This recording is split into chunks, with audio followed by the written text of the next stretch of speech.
தமிழ் சொந்தங்களுக்கு உங்கள் அன்பு சகோதரன் அண்ணாமலை என்னுடைய வணக்கத்தை தெரிவித்துக் கொள்கின்றேன். உங்களிடம் ஒரு உண்மையை சொல்லி இதை ஆரம்பிக்க வேண்டும் என்று நினைக்கின்றேன். எனக்கு அரசியல் வருவதற்கு முன்பு பெரும்பாலும் தேசிய கட்சிகள் என்று சொன்னால் கொஞ்சம் நானும் தூரம் இருந்து பார்க்கக்கூடிய ஒரு சாதாரண விவசாயினுடைய மகன். காரணம் 1965 ஏற்பட்ட குளறுபடிகள். தமிழகத்தில் ஒரு மொழியை திணித்து அதைத்தான் படிக்க வேண்டும் என்று சொல்லி தமிழக மக்களை எல்லாம் கிளர்ச்சி அடைய செய்து மத்தியில் இருந்த காங்கிரஸ் ஆட்சி பெரும் பிரச்சனை ஏற்படுத்தியிருந்தார். அதனால் தேசிய கட்சின்னு சொன்னாவே கொஞ்சம் ஓரத்திலிருந்து பார்க்குற ஒரு சாதாரண மனிதனாக நான் இருந்து வந்தேன். 2019 மே 31 புதிய கல்விக் கொள்கை, நியூ எஜுகேஷன் பாலிசி, அந்த கமிட்டியினுடைய தலைவராக இருக்கக்கூடிய கஸ்தூர் ரங்கன் ஐயா, ஐஎஸ்ஆர்ஓவில் பெரிய மனிதராக இருந்தவர், அந்த ரிப்போர்ட்டை கொடுக்குறாங்க. அந்த ரிப்போர்ட் மோடி ஐயாவுக்கு கொடுக்கப்பட்ட பொழுது அதில் என்ன சொல்லியிருந்தாங்கன்னா, இந்தியாவில் எல்லாருமே 3 மொழிகளை கற்க வேண்டும். முதல் மொழி நம்முடைய தாய்மொழியாக இருக்கணும், தமிழகத்தை பொறுத்தவரை தமிழ் மொழியாக இருக்கணும். 2வது மொழி ஆங்கில மொழியாக இருக்கணும். 3வது மொழி கட்டாய ஹிந்தியாக இருக்க வேண்டும் என்று மே 31, 2019 கொடுக்கப்பட்ட ரிப்போர்ட். அது மோடி ஐயாவுக்கு வந்தோடனே கேபினெட்டில் மோடி ஐயா வச்சு இது ஏற்புடையது அல்ல, 1965 இதே தான் ஓடிட்டு இருக்கு, 68 புதிய கல்விக் கொள்கையாக இருக்கட்டும், 86 வந்த அடுத்த கல்விக் கொள்கையாக இருக்கட்டும், எல்லாத்திலும் இதே பிரச்சனை தான். ஆனால் நம்முடைய புதிய கல்விக் கொள்கை என்பது மாறுபட்டு இருக்க வேண்டும் என்பதற்காக பாரத பிரதமர் நரேந்திர மோடி அவர்கள் ஜூன் 3 2019 இந்த கமிட்டி கொடுத்த ரிப்போர்ட்டை மாற்றுறார். 3 மொழிகளை கற்க வேண்டும், உண்மைதான். காரணம், உலகம் மாறிவிட்டது, முன்னேறி கொண்டிருக்கிறது, எல்லாரும் நிறைய மொழி தெரிஞ்சுக்கிறாங்க. முதல் மொழி தாய்மொழி தமிழாக இருக்கட்டும், 2வது மொழி ஆங்கிலமாக இருக்கட்டும், 3வது மொழி கட்டாய ஹிந்தியாக இருக்கக்கூடாது.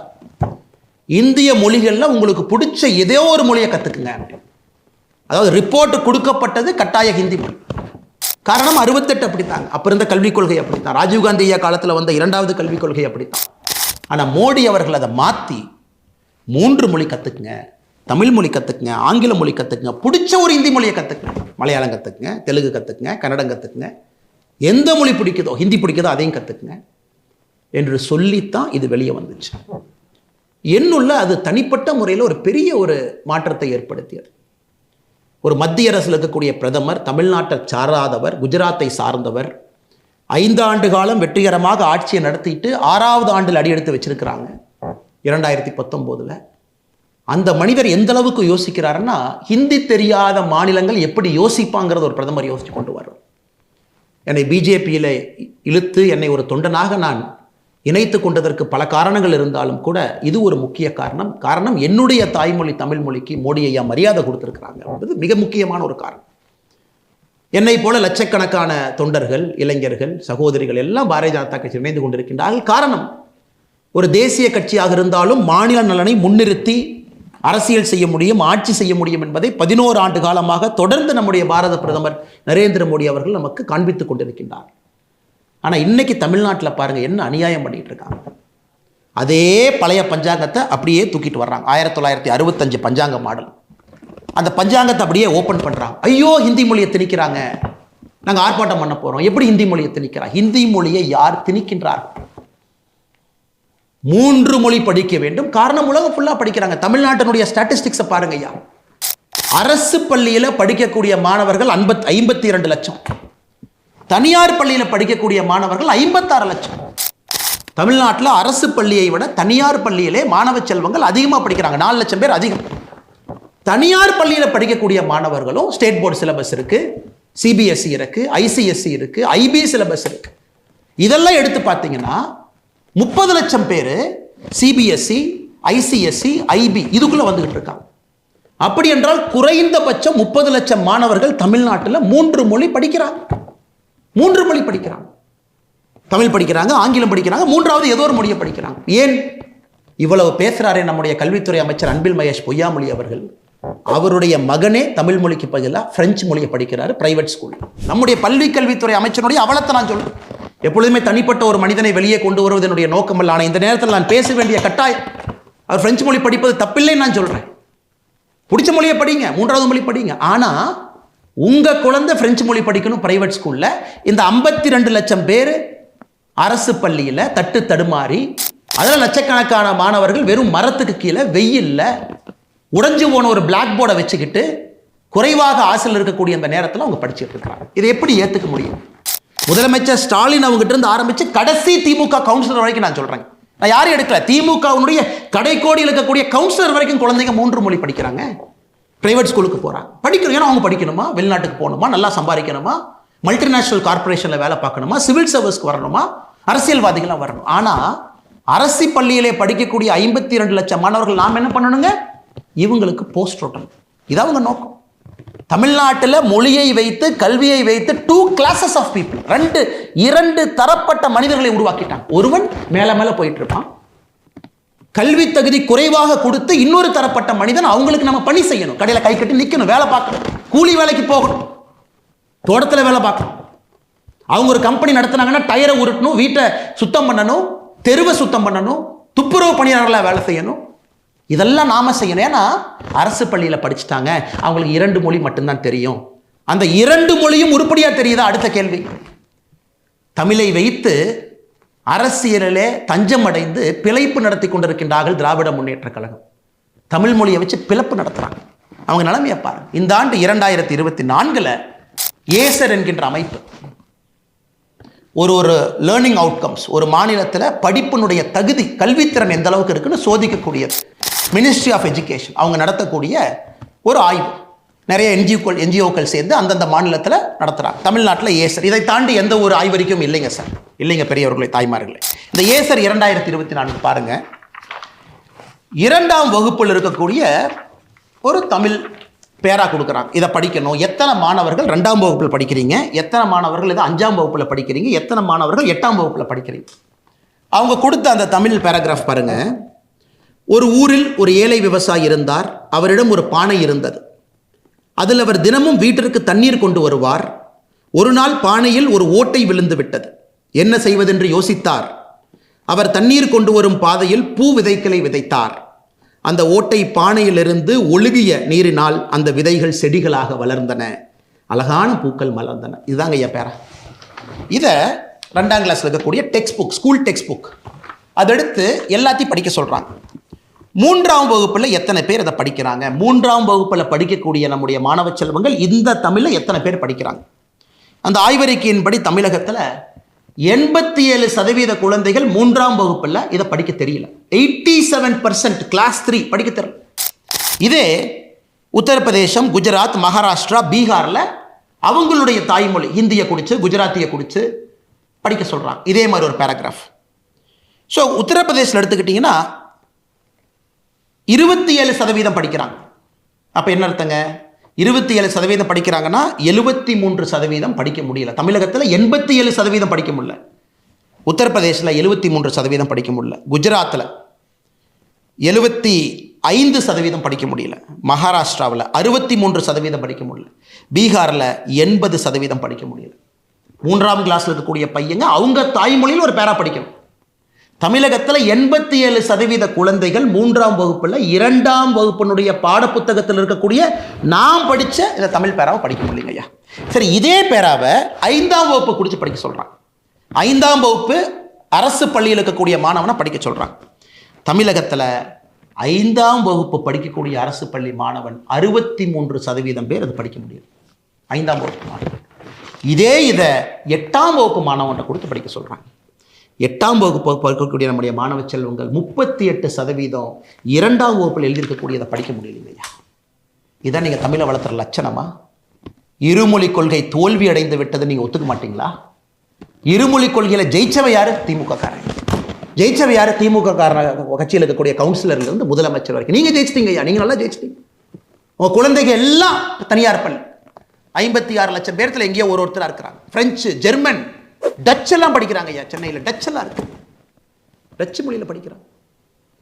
அரசு பள்ளியில் இருக்கிறவங்க மேலே வரக்கூடாது. They are a class of people who have to work for this particular class. Karl Marx எப்பவோ சொன்னது தமிழகத்தில் மாற்றி எப்படி இருக்கு பாரு. ஒரு தலைப்பட்ட சமுதாயம் மேல் நோக்கி செல்லும், கல்வித்திறன் குறைவாக கொடுக்கப்பட்டு வளர்க்கப்பட்ட சமுதாயம் அவர்களுக்கு ஊழியம் செய்வதற்காக கீழ் நோக்கி செல்லும் அப்படிங்கிறத தமிழ்நாட்டை தவிர எங்கேயுமே உதாரணம் இல்லை. முதலமைச்சர் வெட்கப்பட வேண்டும். ஒரு பொய்யை சொல்லி பிழைப்பு நடத்தக்கூடிய முதலமைச்சர் வெட்கப்படும். ஹிந்தியை கொண்டு வருகின்றோம் என்று யார் சொன்னாங்க? பிரதமர் மோடி அவர்கள் ஹிந்தியை கொண்டு வர மாட்டோம் என்று சொன்ன பிரதமர் அவர்கள். நீங்க காங்கிரஸோட கூட்டணி 2004 14, அப்ப இந்தியாவுடைய கல்விக் கொள்கை எப்படிங்க இருந்துச்சு? இந்தி 3வது கட்டாய மொழியா இருந்துச்சு. 2019 ஜூன் 3ஆம் தேதியிலிருந்து பிரதமர் அவர்கள் வரைவறிக்கையை மாற்றிய பிறகு கம்பல்சரி ஹிந்தி கிடையாது, 3 மொழி படிங்க, பிடிச்சத 3வது மொழி. எனக்கு இதை வச்சு அரசியல் கட்சி எப்படியெல்லாம் வியாபாரம் பண்றாங்க பாருங்க. என் கையில் ஒன்று இருக்கு பாருங்க ஐயா. பேரறிஞர் அண்ணாதுரை ஐயா அவர்கள் 1967 ஏப்ரல் மாதத்தில் கணையாளி அப்படிங்கிற நம்முடைய தமிழ் பத்திரிகைக்கு பேட்டி கொடுக்குறாங்க. தமிழகத்திலே நாங்கள் மும்மொழி கொள்கையை ஏற்றுக்கொள்கின்றோம். எப்பொழுதென்றால் இந்தியாவில் இருக்கக்கூடிய மற்ற மாநிலங்களும் மும்மொழி கொள்கையை ஏற்றுக்கொள்ளும் பொழுது நாங்களும் ஏற்றுக்கொள்கின்றோம். இது யார் சொல்கிறாங்க? பேரறிஞர் அண்ணாதுரை ஐயா சொல்கிறாங்க. இன்னைக்கு இந்தியாவில் பக்கத்து மாநிலம் கேரளாவுக்கு போங்க ஐயா, 6வதுலேருந்து 12வது வரைக்கும் ICT syllabus, computer syllabus, Tamil text book இருக்கு, மலையாளம் இருக்கு, இங்கிலீஷ் இருக்கு, தமிழ் இருக்கு, பக்கத்தில் முன்னேறிட்டு இருக்காங்க. ஏன் கோபத்தோடு பேசுகின்றேன், ஏன் ஆற்றாமையோடு பேசுகின்றேன்னா இந்த மாணவ செல்வங்களுடைய வாழ்க்கையை கூட போட்டுட்டு இருக்கிறீங்க. அவங்கள மேலே வருவதற்கு வாய்ப்பே இல்லாம மேல ஒரு ஏணி கொடுத்தா தாங்க ஏறுவாங்க, கயிறு போட்டா தாங்க பிடிச்சி ஏறுவாங்க. அரசு பள்ளியில் தள்ளி விட்டுட்டு ஏணியும் கொடுக்க வேண்டாம், கயிறும் கொடுக்க வேண்டாம், இவங்க யாருக்கோ கூலிகளாக கொத்தடிமைகளாக வேலை செய்ய வேண்டும் என்று நினைத்தால் அதை இந்த அண்ணாமலை எதிர்ப்பான், தமிழக பாரதிய ஜனதா கட்சி எதிர்க்கும், எல்லோரும் எதிர்ப்போம். அதில் எந்த மாற்று கருத்து வேண்டாங்க. அண்ணன் சீமான் அவர் வரி கொடுக்க வேண்டாமா? வரி அவர் சொல்றார். 2016 அண்ணன் சீமான் அவருடைய தேர்தல் அறிக்கையை பாருங்க. கல்விக் கொள்கையை பற்றி சீமான் பேசுறாங்க. மொழிக் கொள்கை எப்படி இருக்கணுமா? சீமான் அவர்கள் சொல்றாரு, பயிற்று மொழியாக தமிழ் இருக்கணுமா, கட்டாய பாடமொழியாக ஆங்கிலம் இருக்கணுமா, விருப்ப மொழியாக ஹிந்தி உட்பட உலகத்தில் உள்ள எல்லா மொழிகள் இருக்கணுமா. புதிய கல்விக் கொள்கைக்கும் அண்ணன் சீமான் அவர்கள் கொடுத்திருக்கக்கூடிய தேர்தல் அறிக்கைக்கும் என்னங்கய்யா வித்தியாசம்? என்ன வித்தியாசம்? இதை பாருங்க, என்ன வித்தியாசம்? புதிய கல்விக் கொள்கை அதே சொல்றோம், பயிற்று மொழி 5ஆம் கிளாஸ் வரைக்கும் தமிழ் மொழியில மட்டும்தான் படிக்கணும். இது நீங்களே செய்யலீங்களே. அண்ணாதுரை ஐயா செஞ்சாங்களா? செய்யல. கருணாநிதி ஐயா செஞ்சாங்களா? செய்யல. ஸ்டாலின் ஐயா நீங்க செஞ்சீங்களா? செய்யல. மோடி ஐயா செஞ்சிருக்காரு. புதிய கல்விக் கொள்கையில் யாராக இருந்தாலும், என் மகன் உங்கள் மகன் யாராக இருந்தாலும் எல்லோரும் 5ஆம் கிளாஸ் வரைக்கும் தமிழ் மொழியில தான் படிக்கணும்.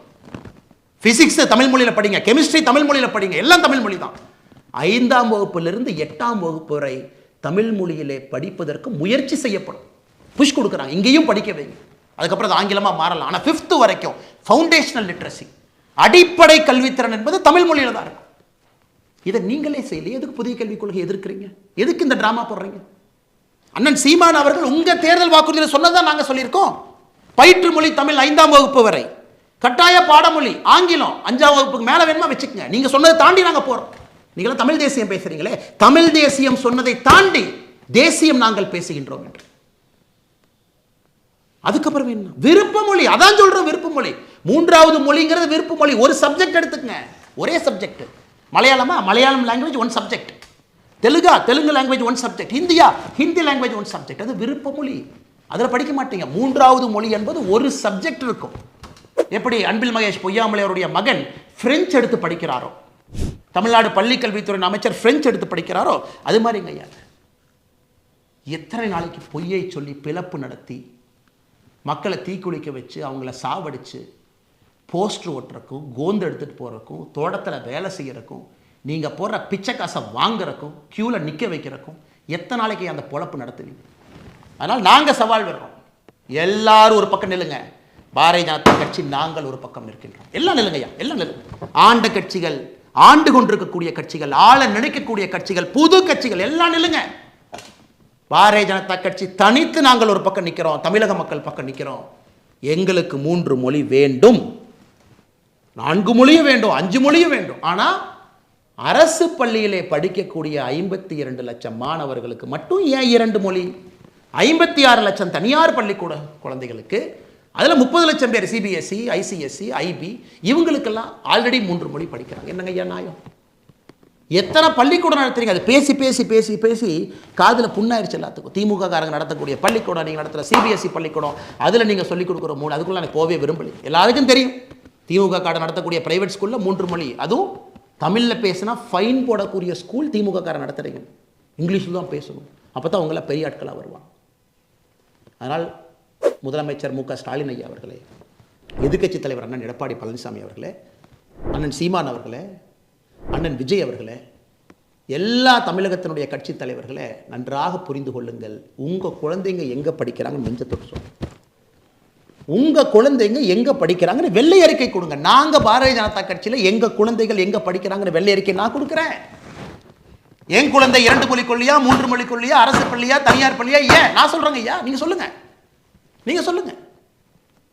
ஸ்டாலின் ஐயா உங்கள் பேரை எங்கே படிக்கிறான்னு சொல்லுங்கள். நான் எல்லாத்துக்கும் நான் பையன் சொன்னேன், உங்களுக்கு பேரன்னு சொல்கிறேன். ஏன்னா நீங்கள் தான் அப்பா அப்பான்னு சொல்கிறீங்களே. தமிழ்நாட்டில் இல்லை, நீ அப்பா அப்பான்னு கூப்பிட்டு எனக்கு ஒரே சந்தோஷமாக இருக்குது. சில பேர் தாத்தான்னு கூப்பிட்றாங்க இல்லைங்க, ஏன் வயசு குறைக்கிறதுக்காக அப்பான்னு பேசிட்டீங்களா? தாத்தான்னு நல்லா தானே இருக்குது.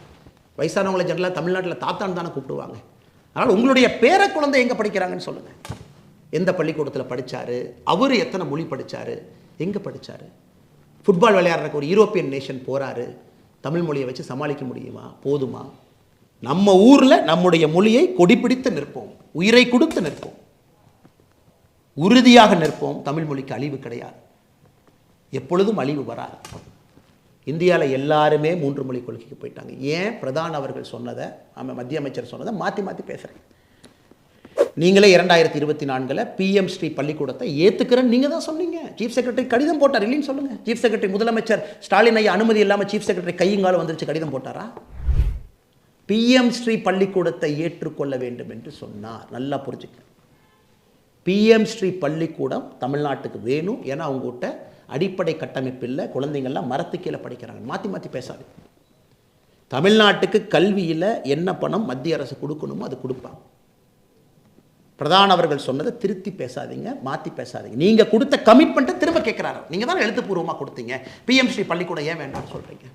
ஆமாம், அது புதிய கல்விக் கொள்கையினுடைய அங்கம்தான் PM ஸ்ரீ பள்ளி. எந்த மாற்று கருத்தும் இல்லையே. ஜவஹர் நவோதயா பள்ளியில் படித்த IIT, IIM, சிவில் சர்வீஸ் பிரித்து மேய்ஞ்சிட்டு இருக்காங்க சார். ஏகலவ்யா மோடியை நடத்தக்கூடிய ட்ரைபல் பள்ளியில் படித்த IIT, IIM பிரித்து மேய்ஞ்சிட்டு இருக்கான் சார். நீட்டெல்லாம் சாதாரணமாக லெஃப்ட் ஹேண்டில் டீல் பண்ணிட்டு போயிட்டு இருக்கான் சார். மாணவ செல்வங்களுக்கு பயத்தை விதைத்து விதைத்து எந்த மாதிரி ஒரு தலைமுறையை உருவாக்கி வச்சிருக்காங்க. அதனால் உங்கள் சவால் நாங்கள் ஏற்றுக்கிட்டோம். நல்ல ஆர்ப்பாட்டம் பண்ணுங்க, போராட்டம் பண்ணுங்க. பாரதிய ஜனதா கட்சியும் களத்தில் இருப்போம். நாங்களும் மக்கள்கிட்ட பேசுவோம். மக்கள் யார் பக்கம்னு பார்ப்போம். மேபி உங்களுக்கு கட்சி கூட்டத்தை நீங்கள் கூட்டு வரலாம், ஆனால் எங்கள் பக்கம் மக்கள் இருக்கிறாங்க. மக்களுக்கு தெரியும், ஒரு மனிதனுக்கும் தெரியும், அவருடைய குழந்தை மேலே போனதாங்க அப்பா அம்மா நினைப்பாங்க. ஏதாச்சும் ஒரு அப்பா அம்மா குழந்தைய போஸ்ட் ஓட்டுறக்கும் கோந்து எடுத்துகிட்டு போய் திமுக அறிவாலய வாசல் அடிமையாக இருக்கிற ஏதாச்சும் ஒரு தன்மானம் இருக்கக்கூடிய தமிழன் நினைப்பானா?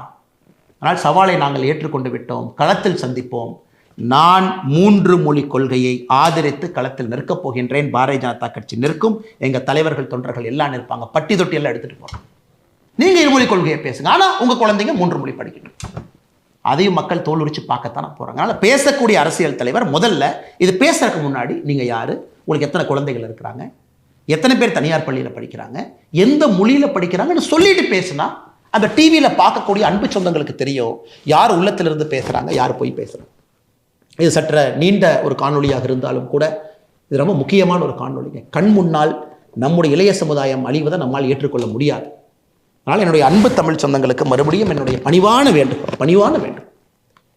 எது என்னை பாரதிய ஜனதா கட்சி கொண்டு வந்தது என்றால், முக்கியமாக ஹிந்தி கட்டாயமாக படிக்கணும்னு கொடுத்த ஒரு ரிப்போர்ட்டை அதை மோடி அவர்கள் வாங்கி வேண்டாம் என்றதை திருத்தி கொண்டு வர்றாருன்னா, அந்த மனிதனுக்கு ஹிந்தி பேசாத ஒரு மாநிலத்தின் மீது எவ்வளவு அக்கறை இருக்க வேண்டும், குறிப்பாக நம்முடைய தமிழ் இனத்தின் மீது எவ்வளவு அக்கறை இருக்குன்னு நீங்கள் பார்க்கணும். உங்களுக்கும் இந்த அன்பான வேண்டுகோளை வைக்கின்றேன். நல்லது நடக்கும், நல்லது நடந்து கொண்டிருக்கிறது. இவங்களை நம்பி நம்ம போனோம்னாங்க ஐயா, நம்ம குழந்தைங்க போஸ்ட் ஓட்டுறக்கும் கோந்து எடுத்துட்டு தெருவா சுத்தரக்கும் தாங்க ஐயா போகிறாங்க. நாங்கள் உங்கள் குழந்தைகளை இந்தியாவுடைய பிரதமராக கனவு காண்கிறோம். தமிழகத்தினுடைய முதலமைச்சர்களாக வர வேண்டும் என்று கனவு காண்கிறோம். IAS, IPS அதிகாரிகளாக வர வேண்டும், பெரிய ஆளுமைகளாக வர வேண்டும், பிஸ்னஸ் மேனாக வரணும். அது எங்களுடைய கனவு. இவங்க கனவு என்ன தெரியுமா ஐயா? உங்கள் குழந்தைகள் அடிமைகளாக தொண்டர்களாக வர வேண்டும் என்பது இவங்க கனவு. ஏன்னா இவங்கெல்லாம் அப்படியே பெரிய ஆளுங்க, சூப்பர் ஸ்டார்ஸ். அவங்களுக்கு கீழே கைகட்டி நிற்கணும். அது வேண்டாங்க ஐயா. உடைப்போம், உங்களோடு களத்தில் இருப்போம். ஆதரவோடு நீங்கள் மோடி ஐயாவோடு இருங்கள். தமிழகத்திலே ஒரு புதிய மாற்றத்தை 2026 பாரதிய ஜனதா கட்சி தேசிய ஜனநாயக கூட்டணி கொடுக்கும். நன்றி, வணக்கம், வாழ்த்துக்கள்.